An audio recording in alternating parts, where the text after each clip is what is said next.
आत्मा है और वो है महादेव। तो उन्हीं की कृपा से मनन होता है, श्रवण होता है, सब कुछ संपादित होता है।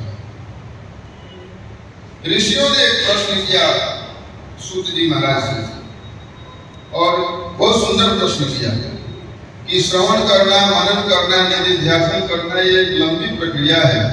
श्रोतव्य, मनन्तव्य, निधिध्यासितव्य,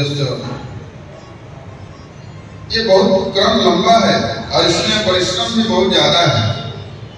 कुछ एक और उपाय बताइए जिससे कलयुग के मनुष्यों का उद्धार हो जाए और शिव भक्ति प्राप्त हो जाए। तो दूसरा उपाय बता रहे हैं। ऋषियों ने प्रश्न किया,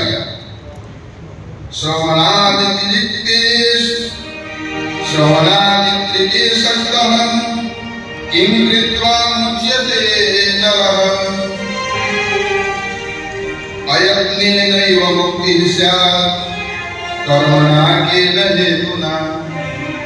हे ईश्वर, हे गुरुदेव, श्रवण मनन कीर्तन के अतिरिक्त कोई और भी साधन हो तो बताइए जिसे करने के बाद कलयुग में शिव भक्ति प्राप्त हो। तो सूत जी ने कहा कि श्रवणादि अतिरिक्त, जो श्रवणादि से अतिरिक्त जीव है उसके लिए वेद या लिंग की पूजा बताई गई। वेद मतलब मूर्ति की पूजा। भगवान भोलेनाथ की मूर्ति की पूजा करे या लिंग की पूजा करे तो भी उसके ऊपर शिव कृपा हो जाती है। नित्य शिव आचरण करे, ये विधान बताया। मुनियों ने फिर प्रश्न किया है कि वेद मात्रे सर्वत्र पूज्यन्ते देवतागणाः लिंगे वेदे च सर्वत्र कथं संपूज्यते शिवः। जितने संपूर्ण संसार में देवता हैं, सर्वत्र व्याप्त जो देवता है उनकी सबकी मूर्तियों की पूजा होती है। लेकिन आप कह रहे हैं कि शिव जी के लिंग की पूजा किस प्रकार से इसकी पूजा होती है, कब से होने लगी है पूजा? ऋषियों के मन में शंका आई। लिंगे देवी जो सर्वत्र कथम संपूज्यते शिवः, लिंग रूप में भी और मूर्ति के रूप में भी शिव किस प्रकार से पूजित होने लगते हैं, आप हमें कृपा करके बताइए। क्योंकि अभी तक तो जहां भी देखते हैं देवताओं की मूर्तियों की ही पूजा होती है। सूत जी से पूछा ऋषियों ने, श्रोतुमिच्छामि योगींद्र लिंगाविर्भाव लक्षणम, लिंग कब प्रथम बार प्रकट हुआ है कृपा करके हमें बताइए। इस अनादि सृष्टि में भूतल पर लिंग का प्रादुर्भाव पहली बार कब हुआ और क्यों हुआ? सूत जी वर्णन करते हैं कि एक बार की बात है, ब्रह्मा जी और विष्णु भगवान में दोनों में युद्ध, परस्पर द्वंद्व होने लगा, विवाद। और आपको पता है विवाद की जड़ क्या थी? विवाद का कारण एक ही था, वो था ये कि मैं बड़ा हूं। ब्रह्मा जी बोलते थे कि मैं बड़ा हूं, विष्णु भगवान कह रहे हैं मैं बड़ा हूं।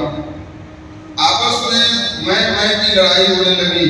और इतना ही नहीं, दोनों एक दूसरे को हम तुम उद्यता मारने के लिए तैयार होता। ये मैं वाली लड़ाई बहुत खतरनाक बनती है। आपने भी लड़ाई की होगी इस प्रकार की, बहू से हुई होगी कभी। मैं और मेरी बात नहीं सुनेगी, मैं तेरी सास हूं, मैं तेरा ससुर, मैं वाली बात हर घर में। और ये मैं विपत्ति का लड़ाई का मुख्य जड़ है। मैं बहुत खतरनाक है ये मैं। और इसी मैं को समाप्त जिन्होंने कर दिया वो साधक महापुरुष हो गए, जिनकी कीर्ति, जिनका यश, जिनके श्री विग्रह में दर्शन करके हमारा जीवन धन्य हो रहा है। ये बहुत खतरनाक है। भगवान भक्ति सूत्र में नारद जी ने लिखा ना, अभिमान द्वेषित्वा दैन्यं प्रियता। भगवान को अभिमान से द्वेष है और दीनता से प्रेम है, दैन्य भाव से प्रेम करते हैं। अभिमान से द्वेष है, गर्व से बिल्कुल ही उनको पसंद नहीं है गर्व। लेकिन आदमी गर्व को छोड़ना नहीं चाहता है, इसलिए सर्व प्राप्त नहीं होती। सर्व की प्राप्ति चाहिए तो फिर आपको गर्व का त्याग करना होगा, बिना उसके किए नहीं हो सकता है। मैंने तो कई जगह देखा है कि कोई बड़ा अधिकारी पुलिस विभाग में हो या किसी भी पार्टी का अधिकारी हो, अध्यक्ष हो किसी पार्टी का, भले ही हार गया हो, विधायक रहा हो या सांसद रहा हो, तो अपनी गाड़ी पे लिखता है कि अमुक कुमार सांसद, अब भूतपूर्व छोटे अक्षर में लिखता है। आपने देखा है कि छोटे अक्षर से भूतपूर्व लिखेगा, वो अगले आदमी को दिखेगा नहीं, सांसद जरूर दिखता है बड़े अक्षर से। रिटायर होने के बाद अभी शर्मा जी विवाह में एक अपवाद है, ये बेचारे अपना, ये शिव भक्ति का ही प्रभाव है और क्या, शिव भक्ति का प्रभाव। अगर आप अपने को निम्न मानने लगे, तृणादपि सुनीचे न करो रियो सहिष्णुना, चैतन्य ने क्या कहा, अमानी ना मानते न कीर्तनीय सदा है। अमानी बन के जीवन जीना सबसे बस की बात नहीं है, बहुत पुण्यात्मा लोगों को ये गुण मिलता है, भगवान की कृपा से मिलता है। नहीं तो अभिमान तो आ ही जाता है, अभिमान कभी छोड़ता नहीं। एक आदमी पहाड़ पे चढ़ा हो गया, चढ़ गया ऊपर जाकर और बोलने लगा कि मैं दुनिया का सबसे लंबा आदमी हूं। नागपाल पहाड़ के ऊपर चढ़ के कहने लगा कि मैं बहुत बड़ा आदमी हूं। तो पहाड़ पर हंसी आएगी कि नहीं? पहाड़ ने कहा कि भले आदमी नीचे उतर के तो देखो। तो जब नीचे आया तो बहुत छोटा था, अपने आप को 3.5 फीट का ही पाया। तो कहीं ना कहीं से हम अपने या अपनों के कारण अभिमान ग्रस्त हो जाते हैं। अपने कारण जो अपनों के कारण, मेरे पिताजी अमुक विधायक हैं, मेरे पिताजी बड़े अधिकारी हैं, मैं अमुक का पुत्र हूं, ये भी अभिमान को जन्म देता है। अपनों के कारण या अपने कारण अभिमान की सृष्टि होने लगती है। बरसात के मौसम में एक पेड़ होता है जिसे बरगद कहते हैं। आपने बरगद वृक्ष को देखा होगा, उसका में भी कदाचित कहीं न कहीं बरगद वृक्ष होंगे। बरगद वृक्ष बहुत विशाल काय होता है और बड़ी लंबी आयु होती है बरगद की। बट वृक्ष को विश्वास की संज्ञा दी गई, बट विश्वास। रामचरितमानस गोस्वामी जी ने बट को विश्वास की संज्ञा दी और इस बट वृक्ष को बड़ा होने में बहुत समय लगता है, लंबी आयु होती है इसकी। एक कहानी मैं लोगों को अक्सर सुनाता हूं। बालक, मैं तेरी रक्षा करने वाला हूं, मैं पिता हूं तेरा, तुम्हारी रक्षा करता हूं। विष्णु भगवान ने कहा कि कौन सी रक्षा करने वाली बात करते हो आप? मेरे नाभि कमल से आपका जन्म हुआ है, आप कहते हो कि मैं रक्षक हूं। मैं आपका जन्मदाता हूं, आप मेरे जन्मदाता नहीं हैं। इसलिए मन्ना भी कमला जाता है, पुत्रत्वम भाषते वृथातम, झूठ बोल रहे हो, व्यर्थ की बात बोल रहे हो। कनेर के पुष्प के बराबर, कनेर के पुष्प की जिस रंग का होता है ना, उसी रंग का कमल था और उस कमल से उसमें सैकड़ों हजारों डंडियां लगी हुई थी। ये भगवान शिव पुराण में ब्रह्मा जी के प्राकट्य की बात बताई जाएगी। और उस कमल के ऊपर ब्रह्मा जी का जन्म हुआ। तो आपस में विवाद होने लगा।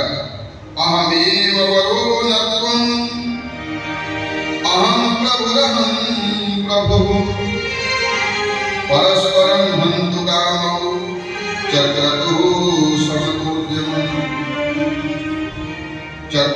समरोद्यमम्। रणांगन में दोनों लड़ने की तैयारी करने लगे, मैं बड़ा करते हुए। तभी उसी बीच में सर्वेश्वर भगवान सर्वांतर्यामी आशुतोष महादेव ने विचार किया कि ये दोनों ही मेरे अंश हैं और इनको आपस में लड़ते हुए देख के अच्छा नहीं लग रहा है। तो भगवान ने संकल्प किया और महानलस्तम भीषणाकृति बभूवतन मध्यतले शनिस्ता। महान आकृति वाला एक स्तंभ प्रकट हो गया दोनों के बीच में, ब्रह्मा जी के और शिव जी के बीच में। और उस स्तंभ की जो तेजस्विता थी, जो तेज था, उसे देख करके दोनों आपस में लड़ना बंद कर दिए, अचंभित हो गए, देखना शुरू कर दिए। कभी कभी आपने व्यवहार में देखा होगा, कोई आपस में लड़ते हो और बीच में उससे बड़ी कोई घटना हो जाए तो लड़ाई बंद हो जाती है। ब्रह्मा विष्णु लड़ना बंद कर दिए, देखने लगे ये अचानक स्तंभ कहां से आ गया, ये कौन है, किसने भेजा।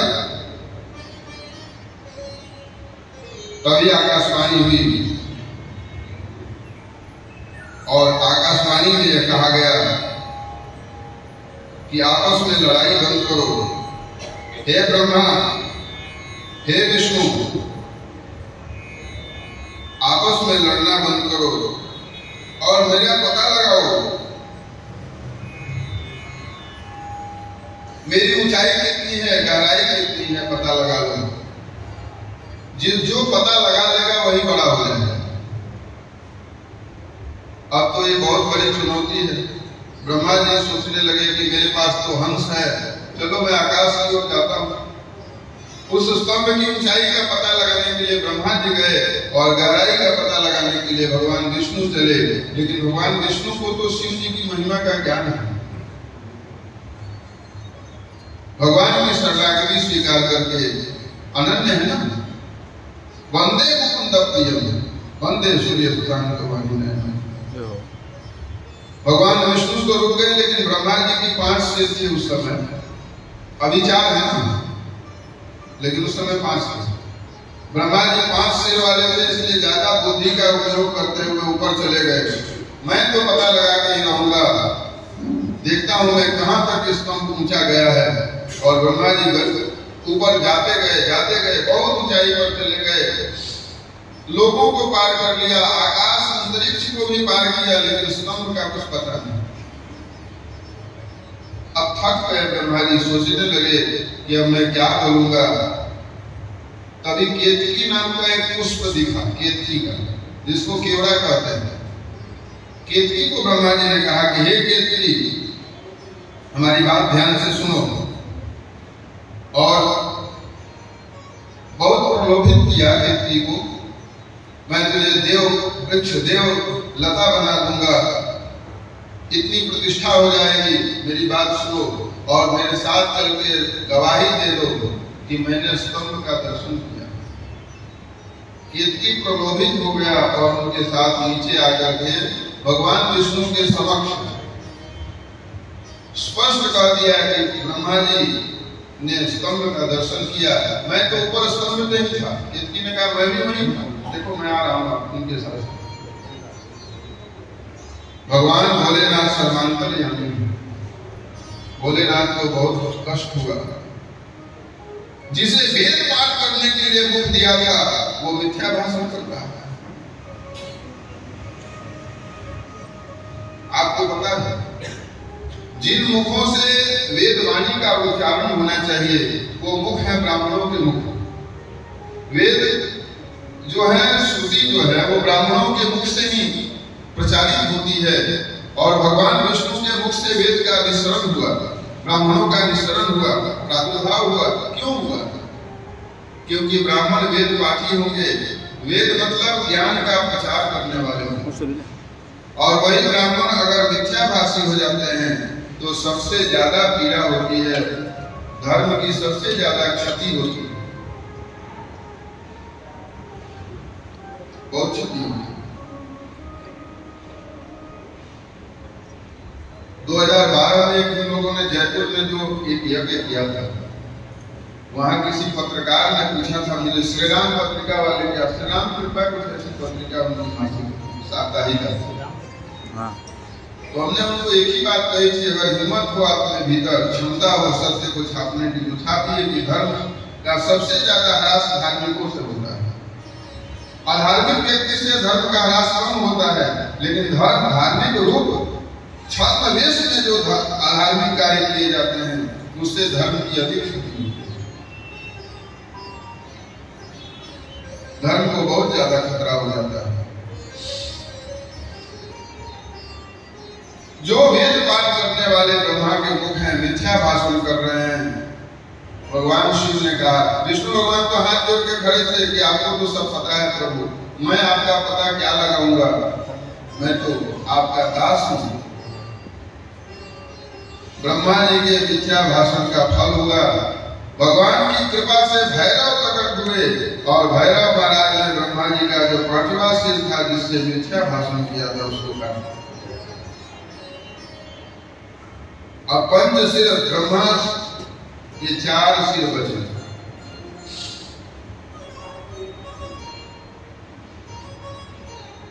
मैं कभी कभी विचार कर रहा था कल ही परसों में कि अगर ऐसा नियम हो जाए, जैसे मुस्लिम देशों में है कि चोरी करने पे हाथ काट लेते हैं, कई देशों में है ना नियम, चोरी नहीं कर सकते, अपराध बिल्कुल कम है उन देशों में।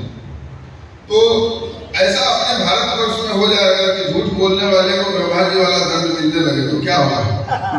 मैं वही कभी कभी सोच रहा था कि अगर मिथ्या बोलने वाले को ब्रह्मा जी जैसे दंड भैरव जी देने लगे, या जो त्रिविध पालिकाएं हैं, न्यायपालिका, कार्यपालिका, विधायिका के माध्यम से लोकतंत्र में अगर न्याय का विधान हो जाए झूठ बोलने पर, तो क्या होगा। तो फिर मैंने यही विचार किया कि होगा क्या, सृष्टि नहीं बचेगी, क्योंकि मनुष्य तो दिन भर में कहीं ना कहीं से झूठ में पकड़ा ही जाएगा। तो सबके सिर काट दिए जाएंगे तो धरती पे बचेगा कौन। हमारे यहाँ प्रवृत्ति से निवृत्ति की ओर जाने का नियम है। धर्मशास्त्र में ऋषियों ने भी कहा है कि मानव का स्वभाव है